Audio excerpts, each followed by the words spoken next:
इससे पहले क्लास में हम लोगों ने केमिकल इक्विलिब्रियम में अभी तक केमिकल इक्विलिब्रियम की डेफिनेशन, उनके टाइप्स, इक्विलिब्रियम कांस्टेंट केसी का डेरिवेशन, केपी का डेरिवेशन, केपी और केसी का आपस में रिलेशन, ठीक है। और फिर उसके बाद इक्विलिब्रियम कांस्टेंट की कैरेक्टरिस्टिक्स, अलग अलग डिफरेंट रिएक्शन को देख करके हम लोग एक रिएक्शन दी गई उसके बेस पर अनदर रिएक्शंस के इक्विलिब्रियम कांस्टेंट फाइंड कर सकते हैं। याद है, अगर आपको कोई एक रिएक्शन दी गई और उससे एसोसिएटेड कोई और अनदर रिएक्शन दी हो, उससे एसोसिएटेड का मतलब है कि उसी के ऊपर डिपेंड करती हुई कोई दूसरी रिएक्शन दी गई हो, तो किसी एक रिएक्शन का इक्विलिब्रियम कांस्टेंट पता होने पर हम उसके जैसी दूसरी रिएक्शंस के इक्विलिब्रियम कांस्टेंट फाइंड कर सकते हैं। ये पढ़ा था हम लोगों ने। क्या आपको अच्छे से याद है कि अगर मैंने किसी रिएक्शन को, मान लीजिए किसी रिएक्शन का इक्विलिब्रियम कांस्टेंट x है, x, किसी रिएक्शन का इक्विलिब्रियम कांस्टेंट x है, तो उस रिएक्शन के n टाइम्स मोल लेकर अगर रिएक्शंस कराई जाए तो उसका इक्विलिब्रियम कांस्टेंट क्या होगा? x की पावर n हो जाएगा। Very good. अगर किसी रिवर्सिबल रिएक्शन का इक्विलिब्रियम कांस्टेंट x है तो उसकी रिवर्स रिएक्शन का इक्विलिब्रियम कांस्टेंट 1/x हो जाएगा। क्लियर है ना? बहुत अच्छे। तो ये सब पता है। इसके बेस पर सिर्फ 2 क्वेश्चन हम इस पे बेस पर करेंगे और फिर अगले क्वेश्चन कुछ अलग किस्म के होंगे। बहुत इंपॉर्टेंट है, बार बार कह रहा हूं, ठीक है। एक एक चीज को ध्यान से बनाएं। देखो पहला क्वेश्चन तो है N2 + CH2 gives out 2NH3। ये रिएक्शन दी गई है हम लोगों को। मैं तो क्वेश्चन पूरा नहीं लिखवा रहा हूं, बड़ा सा, ठीक है ना। कहा गया N2 + CH2 gives out 2NH3 at 400 kelvin. कितना टेम्परेचर दिया है? 400 केल्विन। केल्विन को सेल्सियस में बदलना हो तो इसराफिल क्या करूंगा? केल्विन को सेल्सियस में बदलना हो तो 273 इसमें से माइनस करूंगा या इसको 273 में से माइनस करूंगा? हाँ, वेरी गुड। इसमें से किसको माइनस करना होगा? 273 को। अगर केल्विन को सेल्सियस में बदलना है और सेल्सियस को केल्विन में बदलना है तो 273 उसमें ऐड कर दूंगा, ठीक है ना। बहुत अच्छे। तो इसने कहा at 400 kelvin Kp is equal to 41। कराया तो नहीं है ये question? Kp is equal to 41। फिर कहा find the Kp for the following reactions. First part देखिए बार बार कह रहा हूं, क्वेश्चन में क्या कह रहा है? Find Kp for the given reactions. जो मैं अभी रिएक्शन दे रहा हूं उनके हमें क्या पता करने हैं? Kp पता करने हैं। मैं चाहूंगा सबसे पहले देखता हूं कौन आंसर देगा और सही कौन देगा। पूरा सॉल्व करके बताना है। 2NH3 gives out N2 + CH2, इसका बताना है, ठीक है। मैं चाहूंगा मेरे बाहर वाले बच्चे पहले आंसर दें तो ज्यादा बेहतर होगा, ठीक है ना। 1/2 N2 + 3/2 H2 gives out NH3 और थर्ड दी गई है 2N2 + 6H2 2N2 + 6H2 gives out 4NH3, ठीक है। इन 3 रिएक्शंस के इक्विलिब्रियम कांस्टेंट आपको बताने हैं। मैंने आपको पहली रिएक्शन का इक्विलिब्रियम कांस्टेंट दिया है। इसका equilibrium constant in terms of partial pressure कितना है? 41 के इक्वल है। आपको बताना है कि इनका कितना होगा। अब ये बड़ी बेकार सी बात है, अगर वो चाहता तो इसको √81 भी दे सकता था। 41 देने के बजाय इसको 81 भी तो दे सकता था, लेकिन नहीं दिया, क्योंकि वो आप इस बारे में बिल्कुल नहीं सोचते केमिस्ट्री वाले कि कैलकुलेशन मुश्किल पड़ेगी या आसान पड़ेगी। फिजिक्स में बहुत ज़्यादा ध्यान रखा जाता है इस बात का कि कैलकुलेशन टफ तो नहीं हो रही है, कहीं ऐसी वैल्यूज़ नहीं दी जाती हैं जिनमें कैलकुलेशन बहुत ज़्यादा टफ हो जाए क्वेश्चन करते समय। कॉन्सेप्ट वहाँ पर मायने रखता है, कैलकुलेशन तो मायने नहीं रखती। लेकिन यहाँ ये कहते हैं कि भैया कैलकुलेशन कैसे भी हमें मतलब नहीं, हम तो जो चीज़ें हमें लग रही हैं हम वही देंगे। जैसे सपोज कर लीजिए अगर हमने कहा कि भाई N2 की कॉन्सेंट्रेशन कितनी है तो पता लगा 16.5196 है, तो ये 16.52 नहीं करते, क्या कहते हैं? 16.5196 ही लेनी है। अच्छा, इससे ऐसा क्यों है? एक्यूरेसी लाने के लिए। एक्यूरेसी इतनी इंपॉर्टेंट क्यों है इसमें? फिजिक्स में क्यों नहीं है उतनी ज्यादा इंपॉर्टेंट? जबकि चैप्टर तो फिजिक्स में पहले पढ़ाया था, क्या एरर, उसमें पढ़ाया जाता है। और मैंने बताया था कि एरर एकदम शुरू में रखने का कारण क्या है? एरर, कि हम चाहते हैं कि मेजरमेंट में एक्यूरेसी आए, एरर कम से कम हो, लेकिन एरर लेस कोई भी चीज दुनिया में नहीं होती, ठीक है ना। इसलिए एरर चैप्टर को पहले पढ़ाया जा रहा है कि ह्यूमन एरर, पर्सनल कोई ना कोई एरर तो होगी ही होगी। जैसे हम कल एक्सपेरिमेंट कर रहे थे उसमें भी कुछ ना कुछ एरर हो जाती हैं। अभी फिर भी करेंगे, दोबारा करेंगे तो भी क्या होंगी? उसमें एरर्स आएंगी, ठीक है। तो यहाँ क्यों इतना ज्यादा है फिर भी? हाँ, मैं कह रहा हूं ये केमिकल्स बनाने के लिए इस्तेमाल किया जाता है। यहाँ पर ना 1 मिलीग्राम का बदलाव कर देने पर भी ना चीजें बहुत बदल जाती हैं, समझ गए? क्लियर है ना? पता लगा? हमने कहा 1 मिलियन ये चीज होनी चाहिए इस केमिकल के अंदर, 1 मिलियन पार्ट्स इस चीज के होने चाहिए। 1 मिलियन में 2 भी ज्यादा हो गए तो वो गलत हो जाएगा, है ना, प्रॉब्लम खड़ी करेगा। इसलिए बहुत एक्यूरेसी के साथ काम करना होता है केमिस्ट्री में, ठीक है ना। पहले वाले का आंसर आया? बहुत अच्छे। फर्स्ट पार्ट का आंसर, सॉल्यूशन की तरफ बढ़ते हैं। सर जस्ट रिवर्स किया है, जस्ट रिवर्स किया है, तो रिवर्स करने पर जो कांस्टेंट होता है ना बच्चे ध्यान देना, अगर किसी रिएक्शन का हमें केपी पता हो और उस रिएक्शन को रिवर्स कर दिया गया, देखो जरा 2NH3 इधर ले लिया, उसको उधर ले गए, सिर्फ क्या किया? ट्रांसपोज। क्लियर? ऐसा करने पर जो नई रिएक्शन का केपी आता है ना, यानी KP of first, KP of first reaction का केपी जो आएगा वो 1/kp के इक्वल होगा। और 1/kp मतलब क्या? 1/41। 1/41 अगर ये 40 होता तो बहुत अच्छा होता, लेकिन कोई बात नहीं, जितना दिया उतना ही लेंगे। 0 पॉइंट कितना आएगा आंसर? 0.024। बहुत बढ़िया, ठीक है, 0.024। एक बार देख लेता हूँ आंसर पहले ना, 11। हाँ वेरी गुड, बिल्कुल सही है, 0.024। अच्छा मैंने यूनिट नहीं दी है तो आपको भी यूनिट लिखने की जरूरत नहीं है, बट अगर दी होती तो फिर लिखते आप। क्लियर? चलो जी, सेकंड पार्ट के आंसर में सर केपी ऑफ सेकंड, तो सेकंड में क्या हुआ है? सेकंड में सर जो पहली रिएक्शन थी ना, जो हमें दी गई रिएक्शन थी, उसका हाफ कर दिया। देखो देखो जरा, उसको 1/2 से मल्टीप्लाई कर दिया। अगर 1/2 से मल्टीप्लाई कर दिया तो केपी की पावर में कितना जाएगा? 1/2 हो जाएगा ना। बहुत अच्छे, तो केपी ऑफ सेकंड क्या हो जाएगा? केपी की पावर 1/2।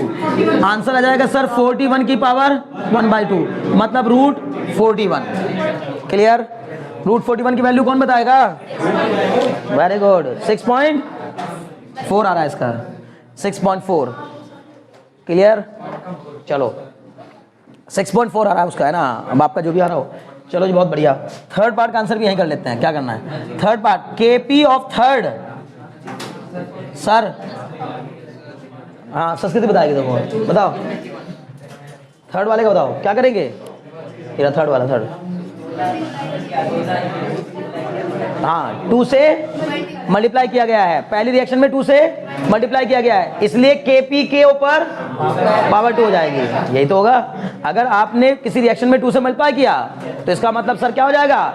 केपी का स्क्वायर हो जाएगा। तो केपी थर्ड, केपी का क्या हो जाएगा? स्क्वायर। सर 41 का स्क्वायर कौन बताएगा?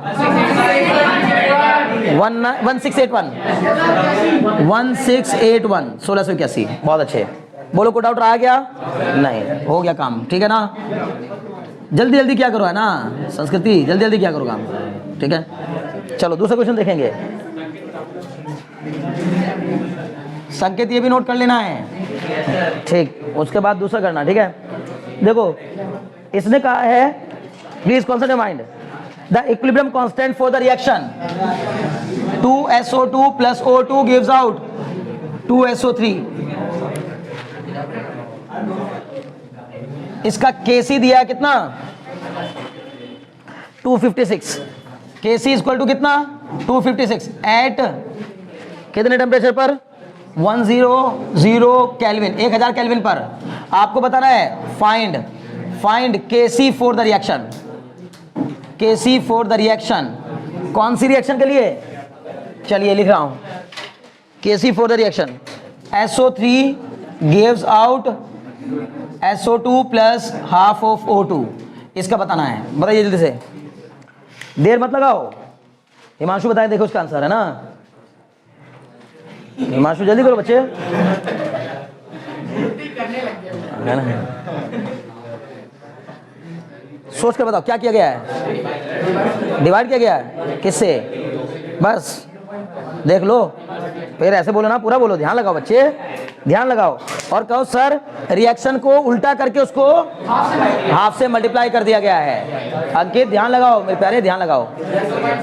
रिएक्शन को उल्टा करके हाफ से मल्टीप्लाई कर दिया गया है, ठीक है ना। तो बताओ क्या करोगे? सर उल्टा करने के कारण तो 1/, कर देंगे, और सर हाफ से मल्टीप्लाई करने के कारण पावर में हाफ कर देंगे। ऋतिक समझ में आ रहा है? बहुत अच्छे।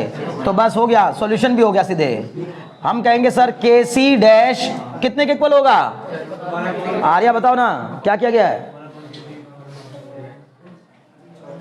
बातों में लग जा रहे हैं बीच बीच में, क्या गजब तुम लोगों को मौका मिलता है। हाँ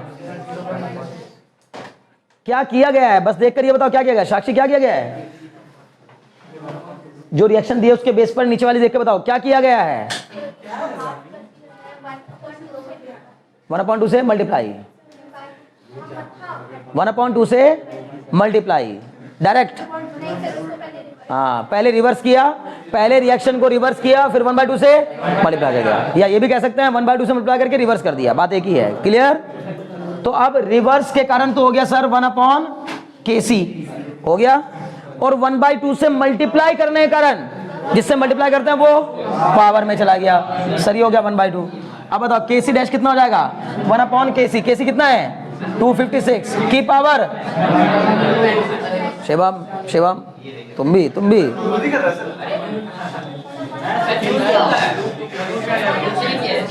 क्या हो जाएगा kc डैश इक्वल टू 1/256 की का स्क्वायर रूट। बताओ 1 का स्क्वायर रूट 1, 256 का square root kc dash equal to 1/16।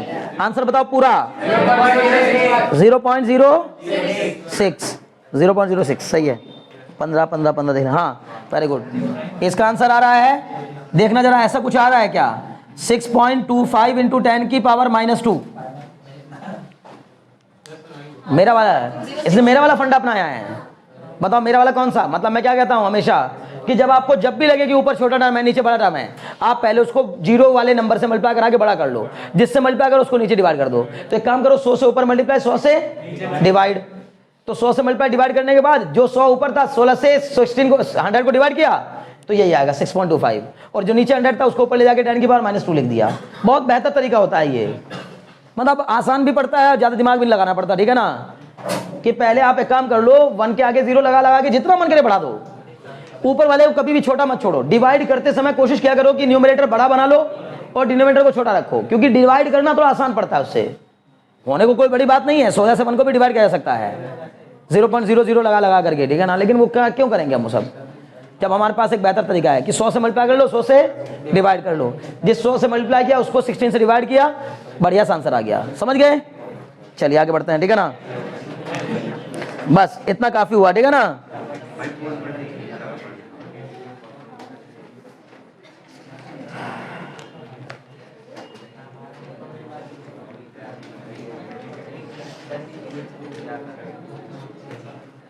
अच्छा, सही मायनों में एक और बात समझ लीजिए, अब ध्यान सुनिएगा।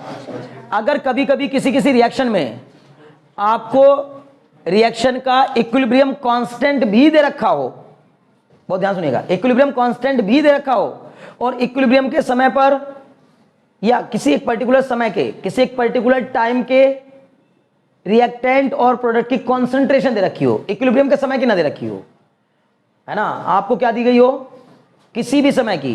देखो एक चीज तो होती है इक्विलिब्रियम के समय की कॉन्सेंट्रेशन को अगर यूज करोगे, और Kc बराबर प्रोडक्ट की पावर उसकी उनके कोफिशिएंट और रिएक्टेंट की पावर उसके कोफिशिएंट लगा के जो फॉर्मूला लगा के हम लोग निकालते थे ना Kc, हम Kc कैसे निकालते हैं, C की पावर C, D की पावर D अपॉन A की पावर A, B की पावर B, समझ रहे हो ना। वो फॉर्मूला लगाकर अगर आपने उस C की पावर C और D की पावर D में इक्विलिब्रियम के समय के यूज किए हैं, क्या इक्विलिब्रियम के समय की कॉन्सेंट्रेशन यूज की है, तो हमें जो मिलेगा वो होगा इक्विलिब्रियम कांस्टेंट।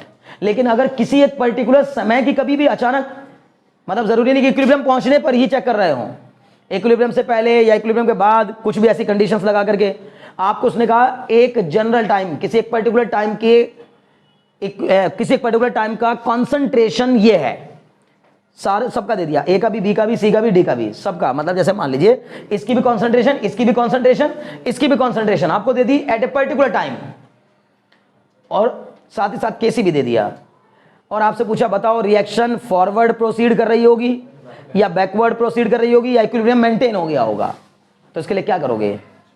तो उसके लिए हम सर पहले निकालेंगे रिएक्शन कोएफिशिएंट, उसको कहते हैं रिएक्शन कोएफिशिएंट। रिएक्शन कोएफिशिएंट का मतलब QC, वेरी गुड। क्या निकालेंगे, QC। आप देखते हैं, इसको मिटा दूं क्या, ठीक। देखो सुनो, मतलब जैसे कहने का मतलब ये हुआ कि जिस समय की आपको क्या दी है, आपको जो कॉन्सेंट्रेशन दी गई है ना, अगर सुनो, अगर आपको ये नहीं बताया गया है कि इक्विलिब्रियम मेंटेन हुआ या नहीं हुआ, बस आपसे कह दिया एक पर्टिकुलर टाइम पर इसकी कॉन्सेंट्रेशन, इसकी कॉन्सेंट्रेशन और इसकी कॉन्सेंट्रेशन इतनी है, ठीक है। तो उसकी हेल्प से आप सबसे पहले क्या निकालोगे, QC निकालोगे। फॉर ए जनरल रिएक्शन, किसी भी एक जनरल रिएक्शन के लिए, general reaction AA plus BB gives out CC plus DD, इसके लिए रिएक्शन कोएफिशिएंट क्या होता है, QC इक्वल टू यही होता है C की पावर C D की पावर D अपॉन A की पावर A B की पावर B। अब आप कहेंगे सर इसमें और इसमें क्या फ़र्क है, फॉर्मूला सेम है ना, बट वैल्यू तो समय समय पर अलग अलग होगी ना। समझ में आई बात, कोई डाउट तो नहीं, बहुत अच्छे। आप मुझे बताओ, जब आपका, ध्यान सुनिएगा, जब यहां पर आपका रिएक्शन क्या हो रही होगी, मतलब ये रिएक्शन हो रही है और अभी इक्विलिब्रियम मेंटेन हुआ है नहीं हुआ, उससे मतलब नहीं है, फॉर्मूला हमने यही यूज किया, आपको किसी एक पर्टिकुलर समय की क्या दे रखी है, कॉन्सेंट्रेशन दे रखी है, तो हम इसकी हेल्प से QC निकाल लेंगे। और साइड में हमें क्वेश्चन में क्या भी दे रखा है, KC भी दे रखा है। तो जब दोनों चीजें मिल जाएंगी तो फिर हम चेक करेंगे कि QC और KC में क्या रिलेशन देखने को मिल रहा है, ठीक है। इफ QC इज, ध्यान रखिएगा यहां के बाद से कॉन्सेप्ट चल रहा है, ये न्यूमेरिकल नहीं है, आगे का कॉन्सेप्ट है। इफ QC यानी कि इसको क्या कहते हैं, इसको कहते हैं रिएक्शन कोएफिशिएंट। कोएफिशिएंट की स्पेलिंग तो आप जानते ही होंगे ना, QUO है ना, TIENT, रिएक्शन कोएफिशिएंट, वही वाला कोएफिशिएंट है ये, ठीक है ना, reaction coefficient QC। If QC is greater than KC, if QC is greater than KC, अगर QC जो है वो KC से बड़ा होगा, तो QC अगर KC से बड़ा होगा तो रिएक्शन किधर जा रही होगी, नहीं नहीं नहीं नहीं, गलत, ध्यान रखना है। If QC is greater than KC, if QC is greater than KC, then reverse reaction, backward reaction, मतलब चलो रिवर्स नहीं लिखते, रिवर्स नहीं लिखते, वही बेहतर होगा। बैकवर्ड रिएक्शन प्रोसीड हो रही होगी, कौन सी, बैकवर्ड, ठीक है, बहुत अच्छे, ठीक है।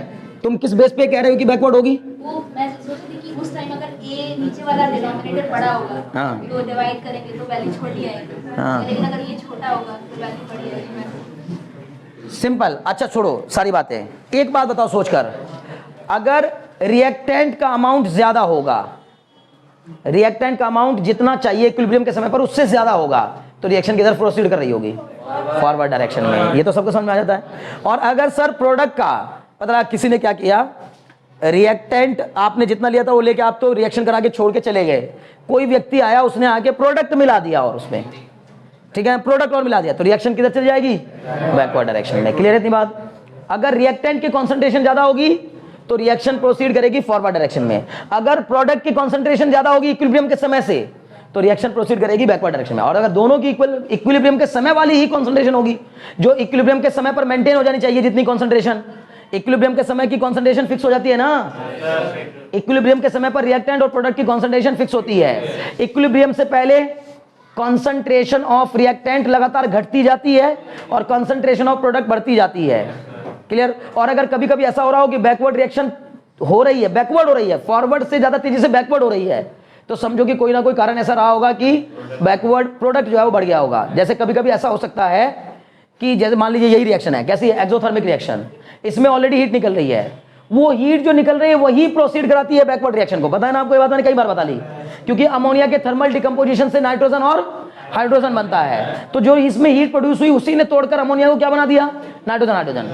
तो वो हीट तो बनी रही है, साथ ही साथ पता लगा, मान लीजिए फॉर एग्जांपल कि जिस जगह रिएक्शन हो रही थी उसके आसपास आग लग गई, पता चला और टेम्परेचर राइज हो गया, तो वो बिना बात ही टेम्परेचर राइज हो गया, तो यानी कि टेम्परेचर राइज होना, वो क्या कर देगा, अभी अगर मान लो 4 मोल पर सेकंड ब्रेक हो रहे थे किसके, अमोनिया के, तो पता चलेगा 6 मोल पर सेकंड ब्रेक होने स्टार्ट हो गए। समझ गए ना, इसका मतलब बैकवर्ड रिएक्शन का रेट बढ़ गया।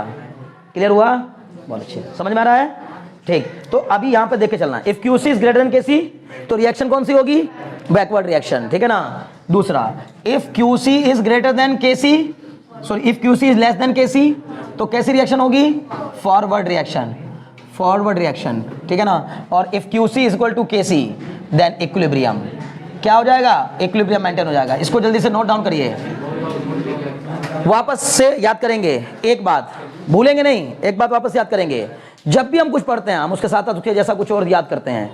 बड़े ध्यान सुनिएगा, बार बार कह रहा हूं, ये बच्चे ध्यान लगाओ है ना। If delta n greater than 0, if delta n greater than 0 then Kp is greater than Kc।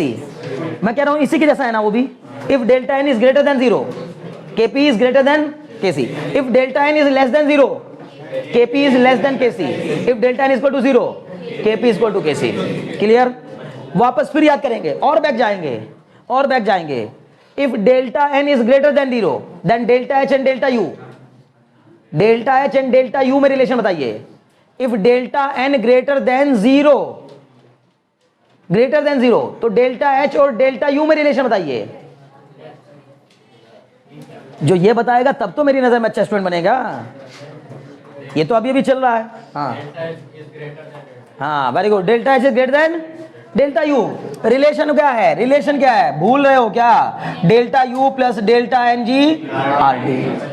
तो मैंने बोला अगर डेल्टा n 0 से बड़ा होगा, ठीक है, तो इसका मतलब डेल्टा u में कुछ ना कुछ ऐड होगा, तो डेल्टा h डेल्टा u से बड़ा हो जाएगा ना. बहुत अच्छे. मैंने कहा ना भाई बैक जाओ. समझ रहे हो ना? मेरे पढ़ने वाले तरीके को पकड़ लोगे ना भाई, मेरे प्यारो, मेरे लाडलो, यही कंडीशन आपकी भी होगी कुछ दिनों के बाद. और अगर आज नहीं तो कल, कभी ना कभी, अगर ऊपर वाले ने आपको ये सौभाग्य प्राप्त कराया कि आप इस तरह से कहीं मेरी जगह, मतलब मेरी तरह से खड़े होकर किसी को कुछ समझा रहे होंगे, तो यही चीज़ आपको उस दिन कितना फ़ायदा देगी आप नहीं जानते हैं. जो ये अभी माथापच्ची कर रहे हो ना, पटक के कि चल रहा है इक्विलिब्रियम, पहुंच गया हम सीधे फिर वापस कहाँ? थर्मोडायनेमिक्स पे. पहले हमने इक्विलिब्रियम का ही पीछे देखा. इक्विलिब्रियम में पीछे एक बार और आ चुका है ऐसा टर्म, डेल्टा एन बराबर 0, delta N greater than 0, delta N less than 0. फिर हमने कहा ऐसा ही और कहीं भी आया था. कहाँ पहुंच गए?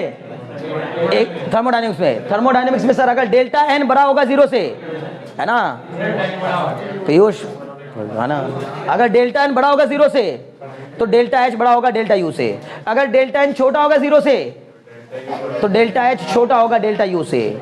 अगर डेल्टा एन बड़ा होगा, डेल्टा एन इक्वल होगा 0 के, तो डेल्टा एच और डेल्टा यू इक्वल होंगे. क्लियर? 3 कंडीशन वो भी बन गई. समझ में आ रही बात? और बैक जाएंगे. अब आप सोच रहे होंगे, आपके दिमाग में नहीं आ रहा होगा.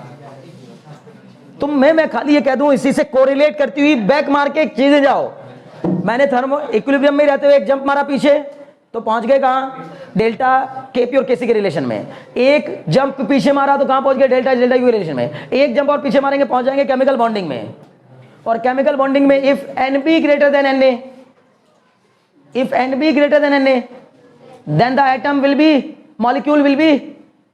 बोलो ना यार, भूल गए? यही तो कहानी है तुम लोग की. मूर्ख लोग हैं. If N B greater than N A, then molecule will be stable. अगर बॉन्डिंग इलेक्ट्रॉन की संख्या एंटी बॉन्डिंग इलेक्ट्रॉन की संख्या से ज्यादा होती है तो मॉलिक्यूल स्टेबल होता है. कहां पहुंच गए? MOT, molecular orbital theory. इसे कहते हैं पढ़ाई. मैं बार बार कह रहा हूं कि आपको इतना जो पढ़ लिया वो आना चाहिए यार, पीछे का आना चाहिए, आगे का नहीं. तुमसे मैं नहीं पूछ रहा हूं कि बताओ इंडक्टिव इफेक्ट क्या होता है. किसी स्कूल में जीओसी हो चुका होगा तो वहां वो पढ़ चुके होंगे. होमोलिटिक फिजन, फ्री रेडिकल्स क्या होते हैं, कार्बोकैटायंस क्या होते हैं. अगर किसी के यहाँ जनरल ऑर्गेनिक केमिस्ट्री हो गया होगा तो जनरल ऑर्गेनिक केमिस्ट्री में हो गया. Cation, free radical, carbon ion, ये सब वर्ड सुने होंगे. कार्बोकैटायंस, ठीक है ना? नहीं सुना होगा. न्यूक्लियोफाइल, इलेक्ट्रोफाइल्स, है ना. खैर छोड़ो. तो मैं आगे का पूछ ही कर रहा हूँ आपसे, आप क्यों चिंता कर रहे हो? मैं तो मान रहा हूँ आगे का पढ़ाई नहीं है, चाहे आपने पढ़ भी लिया हो. जब तक मैं नहीं पढ़ाऊंगा मैंने नहीं पढ़ा नहीं है. हाँ अभी समझ में आएगा. जब तुमने ध्यान नहीं दिया होगा तो नहीं समझ में आएगा.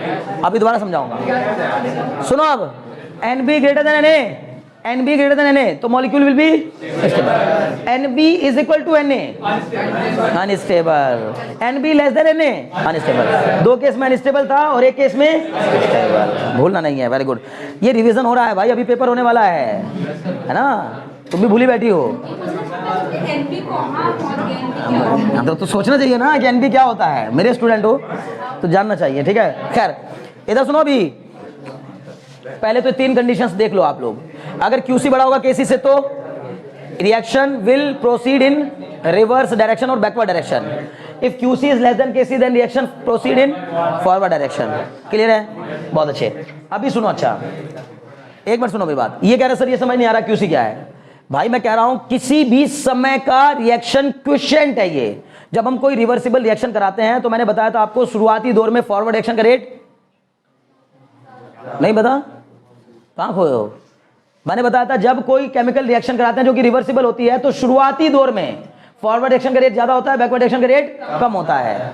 धीरे धीरे फॉरवर्ड रिएक्शन का रेट कम होता जाता है क्योंकि रिएक्टेंट कंज्यूम होता जाता है और प्रोडक्ट की संख्या, प्रोडक्ट का अमाउंट बढ़ता जाता है, तो बैकवर्ड रिएक्शन रेट धीरे धीरे बढ़ता जाता है। एक समय ऐसा आता है जब फॉरवर्ड रिएक्शन का रेट और बैकवर्ड रिएक्शन रेट आपस में इक्वल हो जाता है। उस सिचुएशन को ही कहा जाता है कि इक्विलिब्रियम मेंटेन हो गया है।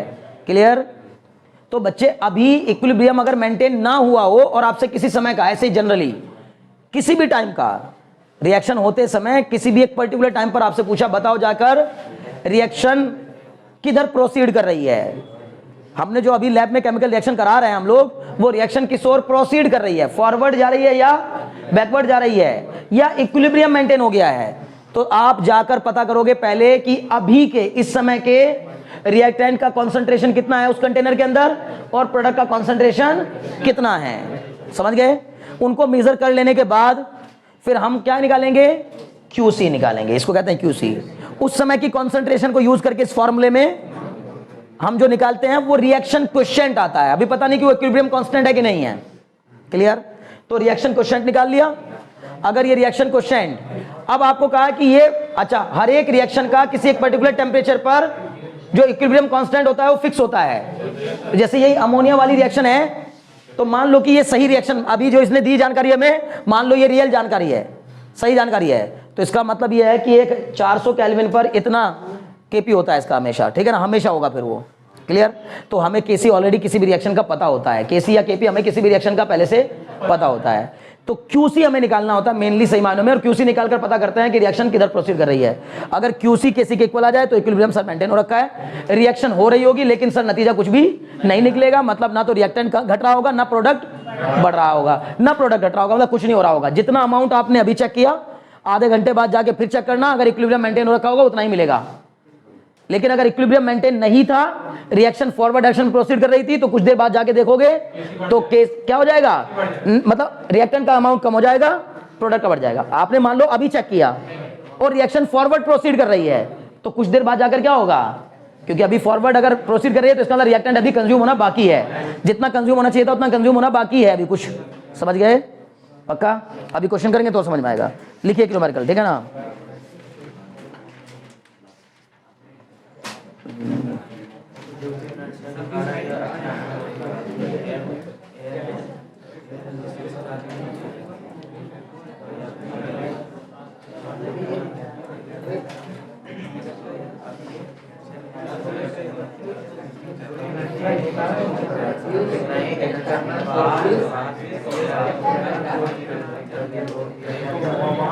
हो गया? लिखें क्वेश्चन, लिखिए जल्दी से। A mixture of hydrogen nitrogen, यही सबसे ज्यादा यूज होता है ये वाली रिएक्शन इस चैप्टर में। उनको लगता है इससे बढ़िया कोई रिएक्शन है ही नहीं, ठीक है। लिखिए a mixture of hydrogen nitrogen, a mixture, ध्यान लगाओ भाई, a mixture of hydrogen nitrogen and ammonia. A mixture of hydrogen nitrogen and ammonia मतलब NH3, ठीक है। With molar concentration, with molar concentration, with molar concentration कितनी कितनी दी है, 5 × 10⁻³ molar, molar, comma 4 × 10⁻³ molar and 2 × 10⁻³ molar respectively was prepared and heated, was prepared and heated, है ना, was prepared and heated, okay जी। At heated to 500 kelvin. कब तक इसको गर्म करते गए, जब तक टेम्परेचर कितना हो जाए, 500 kelvin. The value of KC, अब देखिए दिया ना इसमें साथ साथ, the value of KC, the value of KC for the reaction, the value of KC for the reaction, for the reaction 3H2 plus N2 gives out 2NH3। इस reaction की का केसी दिया गया है at this temperature, at this temperature कितना दिया है 60। करिए अब predict whether ammonia tends to form और डिकम्पोज एट दिस स्टेज। वाह भाई वाह, गजब क्वेश्चन है। प्रेडिक्ट है ना, प्रेडिक्ट, क्या प्रेडिक्ट करना हमें? देखो प्रेडिक्ट का मतलब यही, आपको अनुमान लगाना है कि बताओ रिएक्शन किधर चल रही होगी, क्योंकि दिखती दिखती थोड़ी ना है रिएक्शन, ऐसे थोड़ी दिखती है कि कार किधर जा रही है फिजिक्स की तरह कि देख के बता दो कि सर नॉर्थ में जा रही है या बैक जा रही है या फॉरवर्ड जा रही है। रिएक्शन हो रही है वो तो थोड़ी पता चलेगी। तो प्रेडिक्ट करना, अनुमान लगाना है। प्रेडिक्ट है ना, क्या बोला? Predict whether ammonia tends to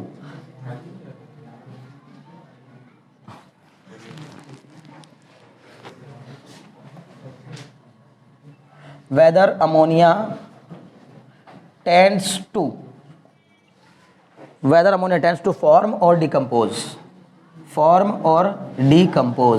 बताइए एट दिस स्टेज, इस स्टेज पर, इस सिचुएशन पर, इस स्थिति पर, यहां के समय पर बताना है कि बताओ वो आपसे जानना क्या चाह रहा है? आपसे कह रहा है कि पता लगाओ अमोनिया, ठीक है ना, अमोनिया फॉर्म हो रही होगी या डिकम्पोज हो रही होगी इस समय पर। अमोनिया फॉर्म हो रही होगी मतलब कौन सी रिएक्शन? अगर मान लो अमोनिया फॉर्म हो रही होगी तो फॉरवर्ड रिएक्शन चल रही होगी, हम कहेंगे सर फॉरवर्ड चल रही होगी तो अमोनिया हो रही होगी। समझ गए? समझ लो ना। और अगर सर अमोनिया डिकम्पोज हो रही होगी तो समझो कौन सी रिएक्शन चल रही होगी? बैकवर्ड। अगर आपका आंसर मिले बैकवर्ड रिएक्शन तो कहना कि अमोनिया डिकम्पोज हो रही होगी इस स्टेज पर, और अगर आपको आंसर मिले फॉरवर्ड रिएक्शन तो सर अमोनिया फॉर्म हो रही होगी। अब फॉरवर्ड और बैकवर्ड कैसे पता लगाएंगे? सर जो कंसंट्रेशन हमें दे रखी है उसकी हेल्प से हम पहले क्यूसी निकालेंगे। क्या निकालेंगे? क्यूसी। और केसी हमें ऑलरेडी दे रखा है, मैंने आपको यही बताया था अभी थोड़ी देर पहले कि क्यूसी निकालना होगा, केसी दे रखा होगा, उससे कंपेयर करके पता लगाएंगे कि रिएक्शन फॉरवर्ड हो रही है या बैकवर्ड हो रही है। समझ गए ना? करिए जल्दी से जल्दी क्यूसी निकाल के बताइए।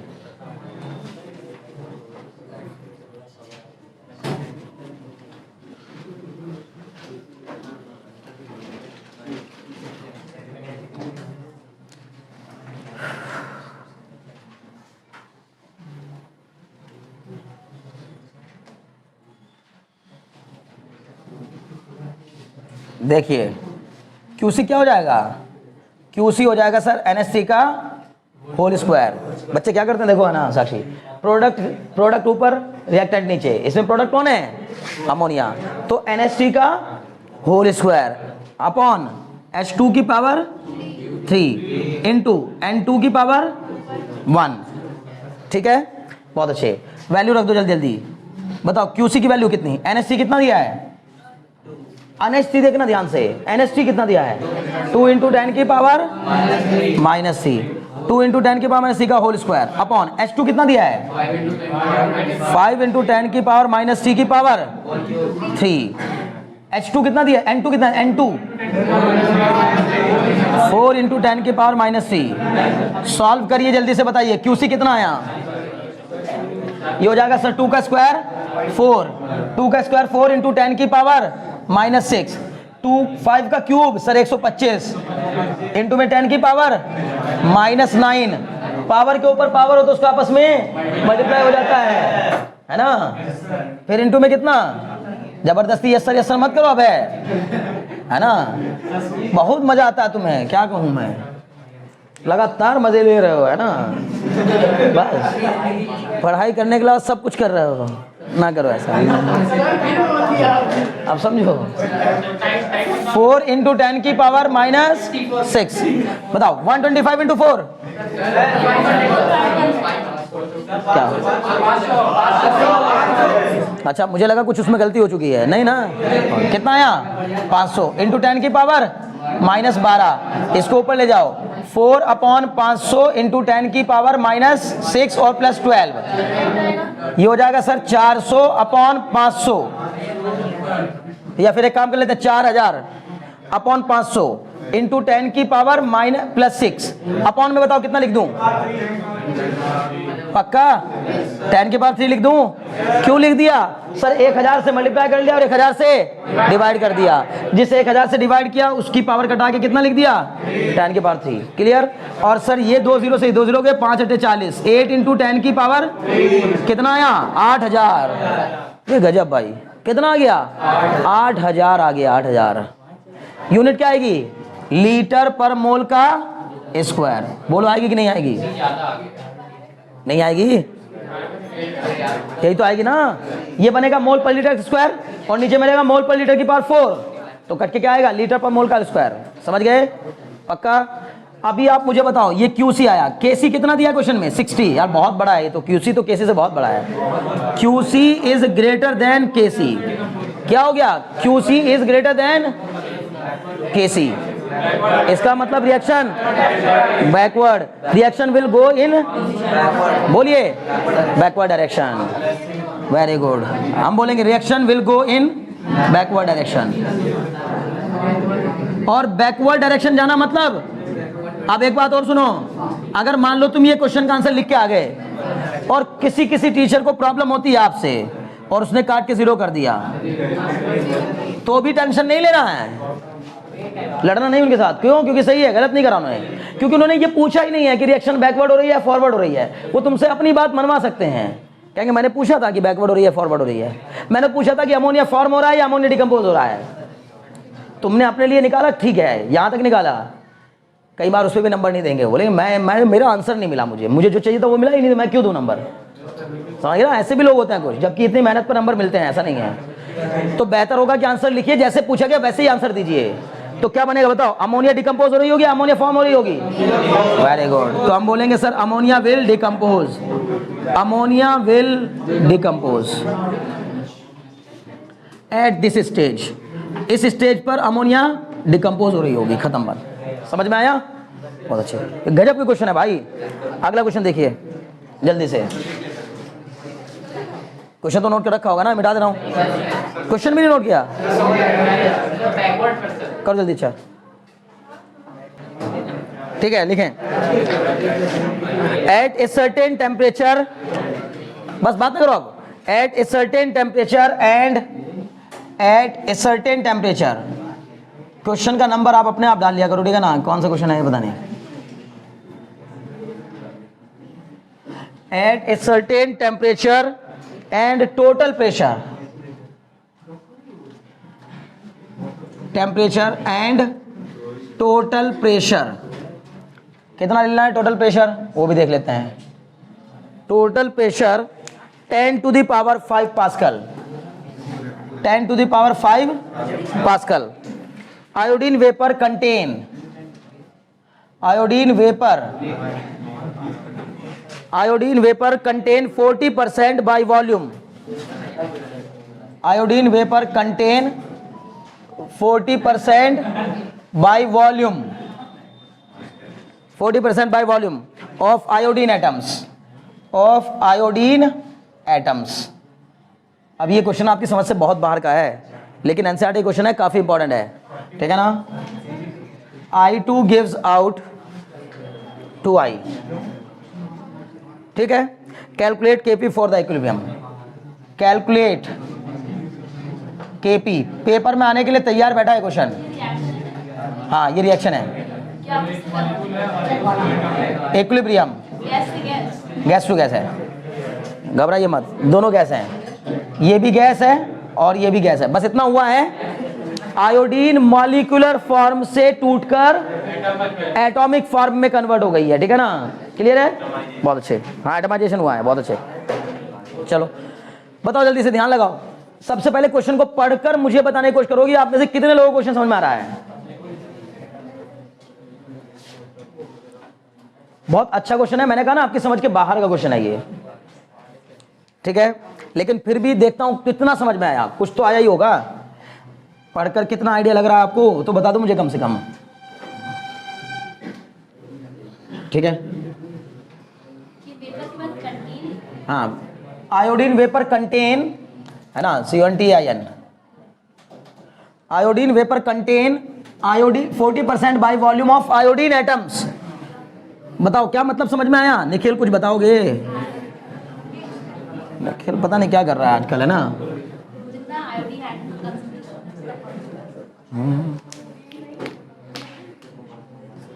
बताओ। हाँ बच्चे क्या कह रहे हो? आयोडीन एटम्स है उसका 40% ऑफ कॉन्सेंट्रेशन नहीं, सुनो, इसका मतलब ये है एट ए सर्टेन टेम्परेचर, चलो ये टेम्परेचर फिक्स है, and total pressure of 10 to the power 5 pascal, container के ऊपर पड़ने वाला टोटल प्रेशर भी दे दिया, कितना?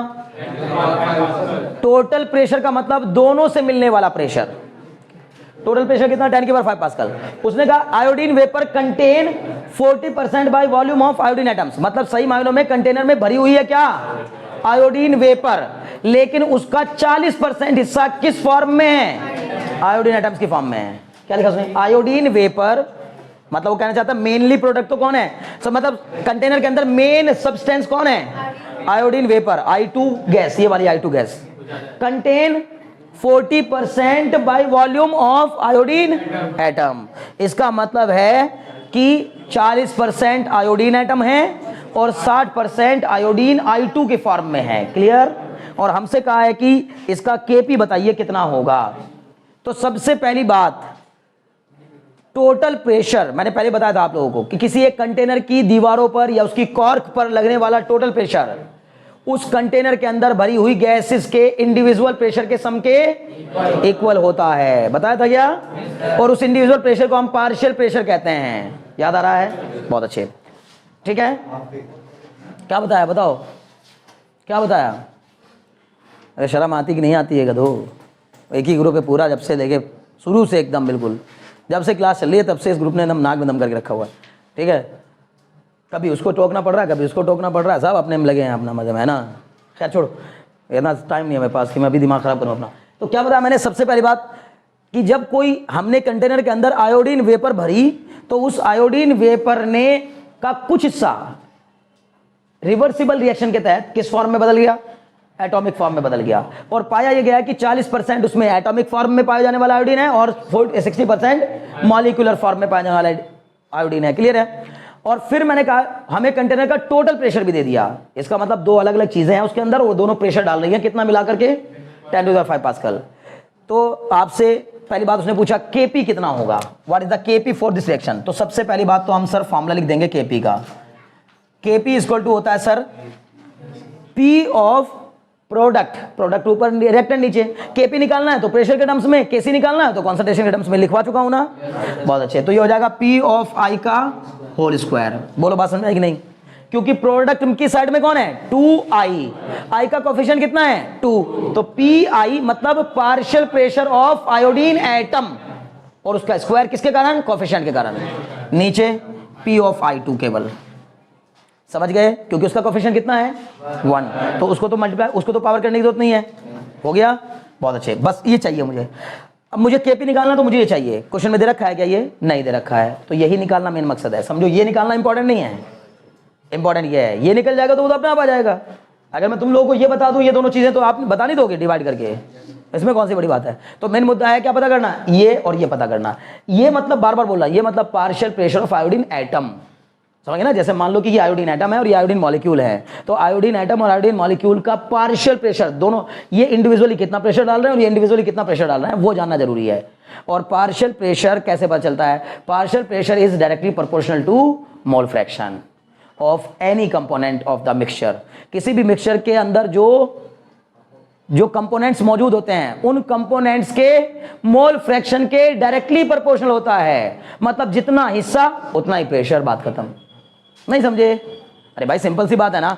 अगर मैंने कहा ये 10 लोग हैं, टोटल मिला के 10 लोग हो, आप में से 10 लोग हैं, इनमें 4 गर्ल्स हैं और 6 बॉयज हैं मान लीजिए, तो अब मैं कहूंगा भैया किसी बात को मनवाने में प्रेशर किसका ज्यादा होगा? बोलेंगे सर जिनका फ्रैक्शन ज्यादा उनका प्रेशर ज्यादा। सिंपल सी बात है, समझ गए ना। प्रेशर, पार्शियल प्रेशर या प्रेशर, दबाव, कोई बात मनवाना चाहते हैं, बॉयज कुछ और मनवाना चाहते हैं, गर्ल्स कुछ और मनवाना चाहती हैं। 4 गर्ल्स हैं और 6 बॉयज हैं।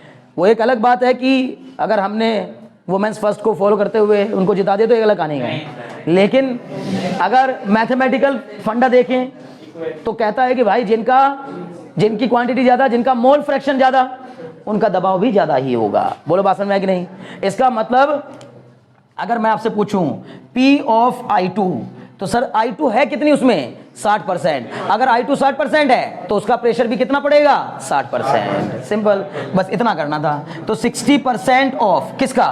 टोटल का 60%, दोनों मिलके जो टोटल प्रेशर डाल रहे हैं उसका 60% हिस्सा कहां से आया होगा? बॉयज की ओर से। 40% हिस्सा कहां से आया होगा? गर्ल्स की ओर से। समझ में आई बात ना? वैसे ही 60% हिस्सा आया होगा सर I2 की ओर से, क्योंकि ये कितना अमाउंट मौजूद है? ये 60% और ये कितना है? 40%। सिंपल। तो बस 60/100 ऑफ कितना? टोटल कितना है सर? 10 की पावर 5। खत्म बात। 10 की पावर 5 में से इसको कटा के लिख दिया, ये आ गया 60 × 10 की पावर 3 पास्कल। बोलो बात समझ में आई कि नहीं? ये आ गया P ऑफ I2। और सर P ऑफ I कितना हो जाएगा? तो अब हम बोलेंगे ये है 40%, तो इसका मतलब 40/100 × 10 की पावर 5। सर ये कट के हो जाएगा आपका 40 × 10 की पावर 3। अब तो KP निकालना कोई मुश्किल बात नहीं लग रही होगी, पेपर में आने के लिए तैयार बैठा है क्वेश्चन। क्यों? क्योंकि इंपॉर्टेंट भी है और कॉन्सेप्चुअल भी है। कई सारे बच्चे कर नहीं पाएंगे, जबकि इतना आसान है। इससे टफ तो कर लिया अब तक हमने, इससे ज़्यादा कैलकुलेशन वाले भी कर लिए। इसकी कैलकुलेशन भी आसान है और क्वेश्चन भी बहुत अच्छा है, ठीक है ना? तो इसका मतलब KP की वैल्यू कितनी आ जाएगी बच्चों? यहाँ रख दो PI का होल स्क्वायर। PI कितना आया? 40 × 10 की पावर 3 का होल स्क्वायर। समझ गए? अपॉन में PI2 रख दो 60 × 10 की पावर 3। ये हो जाएगा सर 40 का स्क्वायर 1600 इंटू में 10 की पावर 6 अपॉन में 60 × 10 की पावर 3। सर इसको कटा देंगे, हो जाएगा 10 की पावर 3। ये कटा देंगे सर, बताइए सॉल्व करके कितना आएगा आंसर? देखना चाहूंगा कौन बताएगा सबसे पहले, ठीक है ना? चलिए करिए, पहले नोट डाउन करिए, फिर उसका आंसर बताइएगा तेजी के साथ। बताइए सॉल्व करके। 26.66 या 67 × 10 की पावर 3 आएगा, 3 ये आएगा 3, और उसका आंसर आ रहा है 2.67 × 10 की पावर 4। यूनिट बताओ, यूनिट बताओ जल्दी से, यूनिट बताओ। पास्कल, पास्कल का स्क्वायर अपॉन पास्कल, तो आंसर आएगा पास्कल में। समझ गए ना? बहुत अच्छे। तो ये हो गया आपका पास्कल, ठीक है जी। चलो हो गया, नोट करो। बढ़िया क्वेश्चन था, मानो। मतलब I2 जो है वो वेपर है ना, 40% of volume by iodine atoms contain कर रही है। बच्चे मेरे प्यारे, आयोडीन मैंने कंटेनर के अंदर सही मायनों में, मैंने कंटेनर के अंदर सही मायनों में क्या भरी थी? आयोडीन गैस भरी थी। और आयोडीन गैस भर के किसी एक पर्टिकुलर टेम्परेचर पर जब मैंने उसको रखा तो वो गैस मॉलिक्यूलर फॉर्म में नहीं रह पाई, उसका कुछ हिस्सा ब्रेक होकर के किस फॉर्म में कन्वर्ट हो गया? I2 की फॉर्म में हो गया। I2 की फॉर्म में जब वो कन्वर्ट हुआ तो 40% इसका अमाउंट और 60% इसका अमाउंट बचने पर इक्विलिब्रियम मेंटेन हो गया, बिकॉज ये एक रिवर्सिबल रिएक्शन है। नहीं समझे?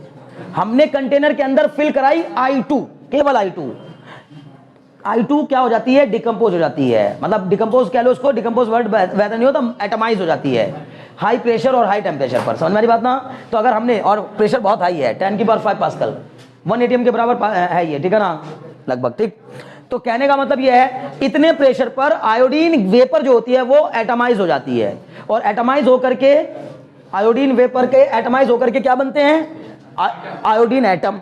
तो I2 से 2I बैलेंस हो गई रिएक्शन।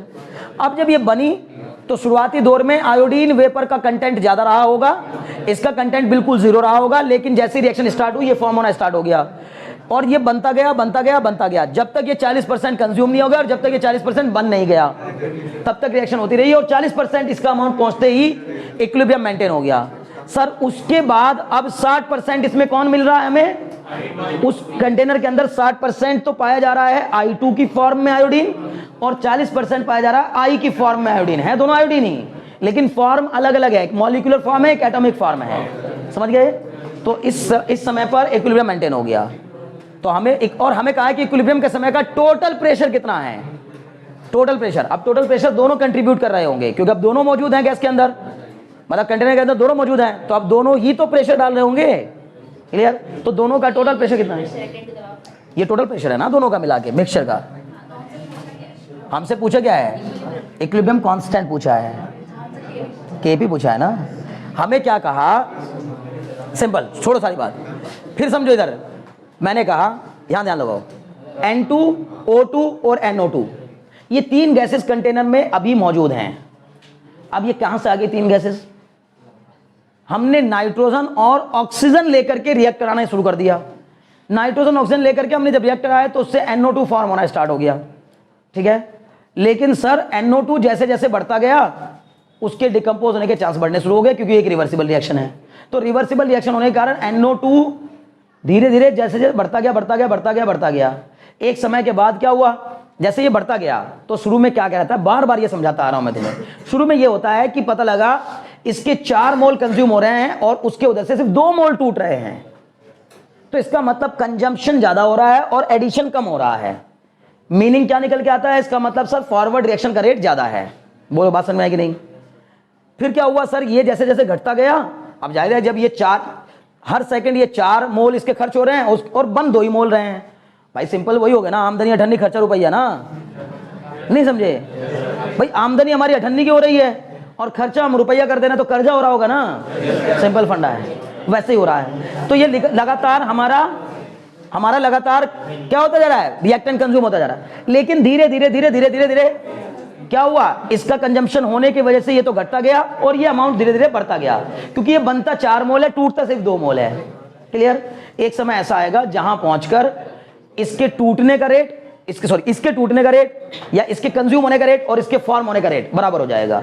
पता लगा इसके इतना ये कंज्यूम हुआ, उतना ही ये फॉर्म इधर से टूट करके वो बन गया, वो रिएक्शन समझ लो इक्विलिब्रियम पे आ गई होगी। तो उस समय कंटेनर के अंदर तीनों पाए जाएंगे, N2B, O2B और NO2B। अब मैंने कहा इस समय जब तीनों हैं तो तीनों ही कंटेनर की दीवारों पर प्रेशर एक्सर्ट कर रही होंगी। वो टोटल प्रेशर मान लो 1000 पास्कल है। कितना है? 1000 पास्कल। अब आपको अगर ये पता करना है कि 1000 पास्कल तो टोटल है, अगर मैं तुमसे पूछूं बताओ नाइट्रोजन का कंट्रीब्यूशन कितना है इसमें, तो फिर आप कहोगे सर हमें बताइए पहले इक्विलिब्रियम के समय पर नाइट्रोजन कितना % है, ऑक्सीजन कितना % है, NO2 कितना % है इक्विलिब्रियम के समय पर। और मैंने बोल दिया कि ये अभी पाए जा रहे हैं 4:2:4 के रेशियो में। क्लियर? अब 4:2:4 के रेशियो में पाए जाने का मतलब क्या हो गया, फ्रैक्शन, ये भी एक फ्रैक्शन ही होता है। तो 40% N2 मौजूद है, 40% NO2 मौजूद है और 20% O2 मौजूद है। तो अगर 1000 पास्कल आपने प्रेशर टोटल पाया तो उसका 40% मतलब 400 पास्कल किसकी तरफ से मिल रहा होगा, N2 की तरफ से, 400 पास्कल किसकी तरफ से मिल रहा होगा, NO2 की तरफ से, और 200 पास्कल कौन दे रहा होगा, O2 दे रहा होगा। कुछ बात समझ में आई? अब तो ये इक्विलिब्रियम के समय के पार्शियल प्रेशर हो गए, सबके अलग अलग इंडिविजुअल प्रेशर। अब अगर कोई तुमसे पूछे कि केपी बताओ कितना होगा, तो हम कहेंगे हमें इंडिविजुअल प्रेशर पता चल गए, तो केपी निकालना कौन सा बड़ा काम है? नहीं समझे? इक्विलिब्रियम के समय के इंडिविजुअल प्रेशर पता होने चाहिए। ठीक है, यही क्वेश्चन सीधा हो जाता, आपके लिए कुछ भी ना होता अगर वो आपको कहता है for this reaction find KP and P of I2 इतना है, पी ऑफ I इतना है। आपको ये सब कुछ बताता ही नहीं मैं कि एटमाइज हुआ, क्या हुआ, कैसे हुआ, समझ गए ना? अभी को डाउट रह गया? पक्का? अभी 2 ही हैं बस। हाँ, नहीं ऐसा किसने कहा, ऐसा किसी ने नहीं। तो वो मैं यही कह रहा हूँ ना कि हम अपनी तरफ से कोई क्यों मानेंगे। सुनो ये बच्चे ध्यान लगाओ उधर, इन्हें कहना है सर अगर कंटेनर में 2 गैसेस हैं तब, और अगर कंटेनर में 3 गैसेस हैं तब क्या टोटल प्रेशर सेम होगा? ऐसा क्यों कहेंगे हम? नहीं समझे? इनका कहना यह मान लो उसी सेम कंटेनर में उतने ही बड़े सिलेंडर में एक बार भरी हुई हैं 2 गैसेस। हाँ, जब दोनों अकेले भरी गई होंगी तब, और जब वो 3 बन चुकी होंगी तब नहीं प्रेशर बढ़ जाएगा। देखो मेरे बच्चे वहां पर क्या हो रहा है, हमने कहा अमाउंट अभी क्या है N2 + O2, कोई जरूरी नहीं है कि प्रेशर बढ़ ही रहा होगा। कुल मिला जुलाकर इक्विलिब्रियम के समय पर क्या हो रहा होगा वो तो हमें देखना कि इक्विलिब्रियम के समय पर टोटल कितना पड़ रहा है। और किसी भी Dalton's law of partial pressure यही कहता है कि the partial pressure of any gas in a mixture is directly proportional to mole fraction of that gas. उस कंडीशन में उस गैस का कितना मोल फ्रैक्शन है, मोलैरिटी भी नहीं बोल रहा वो, मोल फ्रैक्शन बोल रहा है। मोल फ्रैक्शन मतलब क्या होता है जनरली, मोल फ्रैक्शन का मतलब ही होता है कि बस परसेंटेज, इससे मतलब नहीं उसके 20 मोल पर लीटर है या 10 मोल पर लीटर है या 40 मोल पर लीटर, मतलब नहीं। मोल फ्रैक्शन मतलब मोल फ्रैक्शन में लीटर का कोई काम नहीं होता, उसमें से मोल की संख्या पर डिपेंड करता है। तो अगर मोल की संख्या ज्यादा हो जा रही है, समझे ना, अगर टोटल मोल की संख्या ज्यादा हो जा रही है तो इंडिविजुअल प्रेशर घट जाएगा। अगर टोटल मोल की संख्या ज्यादा हो जाएगी तो इंडिविजुअल प्रेशर क्या हो जाएगा? कारण क्या है? क्योंकि टोटल मोल की संख्या बढ़ जाने से मोल फ्रैक्शन घटने लगेगा ना भाई। किसी एक पर्टिकुलर का मोल फ्रैक्शन निकालना तो क्या होता है formula, N1/N1 + N2 + N3 + N4 जितना भी हो, समझे ना। मान लो कि मैंने शुरुआत में गैस भरी है कंटेनर के अंदर, कौन, अमोनिया। तो अमोनिया के पता लगा, ये बच्चे ध्यान लगा उधर, अमोनिया के पता लगा 4 मोल डिकम्पोज हुए, या छोड़ो 2 मोल डिकम्पोज हो रहे हैं, नाइट्रोजन और हाइड्रोजन के 4 मोल बन जा रहे हैं। पहले थे सिर्फ कंटेनर के अंदर 2 मोल, अभी हो गए 2, इनमें से 2 मोल में से मान लीजिए, या मैंने लिया कंटेनर में 10 मोल लेके मैंने रिएक्शन कराई, तो 2 मोल जब अमोनिया के टूटते हैं तो 1 मोल N2 बनता है और 3 मोल H2 बनता है। तो अगर मान लो कि 2 मोल अमोनिया कंज्यूम हो गया तो इसका मतलब क्या बने होंगे, 2 मोल अमोनिया के टूटने से 2 मोल N2 बने होंगे और 6 मोल H2 बने होंगे। तो 2 और 6, अरे कैसे भाई, हाँ हाँ ठीक, वेरी गुड वेरी गुड, ठीक है तुम सही कह रही हो। मान लीजिए कि रिएक्शन है, ठीक है ना, ये रिएक्शन है N2 प्लस 3H2, नहीं समझे। अब मैंने कहा ये मैंने 10 मोल लेके रिएक्शन कराई और उसमें से केवल 4 मोल टूट गए, 4 मोल टूट गए, कितने 4 मोल टूट गए। 10 मोल लेके कराई तो 4 मोल टूट गए, 6 मोल रह गए। अब इसके 4 मोल टूटने से अगर इसका 2 मोल टूटता है तो इसका 1 मोल बनता है, इसका 3 मोल बनता है। अगर इसके 4 मोल टूटेंगे तो इसके 2 मोल बनेंगे, उसके 6 मोल बनेंगे। अभी फिलहाल 4 मोल ये, 2 ये और 6 ये मिलाकर के नंबर ऑफ मोल्स अच्छे खासे बढ़ गए हैं, समझ गए ना। शुरुआत में मोल फ्रैक्शन क्या था अमोनिया का, पूरा 1, शुरुआत में पूरा 1 वही था और कोई था ही नहीं। जब मैंने भरी गैस, अमोनिया भरी टूटी नहीं, तो यही था ना अकेले, मोल फ्रैक्शन 1 था। जैसे जैसे टूटता गया नंबर ऑफ मोल्स इनके बढ़ते गए तो इसका मोल फ्रैक्शन कम होता गया, इनका धीरे धीरे बढ़ता गया। बात को समझ में आ रही ना। इसलिए प्रेशर भी अब इंडिविजुअल प्रेशर और कुछ दिक्कतें आने लगी, मतलब बदलाव आने लगेगा। क्लियर है, ओके। बाकी बची हुई चीज़ों पर अभी कोई खत्म थोड़ी ना हो गया है, फिर यहीं से शुरू होंगी कहानियाँ, ठीक है ना। लेकिन जितना मैं पढ़ा रहा हूँ आप लोगों को, आप इसी को जाके कंपेयर करिए क्लास में, आपको समझ में आ जाएगा। बच्चों ये खत्म हो जाता अब तक, चैप्टर ही खत्म हो जाता, क्योंकि अगर इसमें बताऊँ आपको पेपर में आने लायक एक टॉपिक बचा है बस, ली चैटलेट प्रिंसिपल, बस पेपर में आने लायक, और बाकी कुछ नहीं। ये इंपॉर्टेंट था, ये क्वेश्चन इंपॉर्टेंट था। क्वेश्चन का मतलब ये है ना, सुनो मैंने कहा जैसे एक बात बताओ, मैं क्वेश्चन ना कराऊं तब भी मैं कहता मैंने करा दिए, क्योंकि मैंने कॉन्सेप्ट करा दिया भाई। क्वेश्चन तो अभी बहुत हैं, तो कराता जाऊंगा, कभी नहीं खत्म होंगे, ठीक है। चलिए आज के लिए इतना काफी है, मिलते हैं नेक्स्ट क्लास में, ठीक है।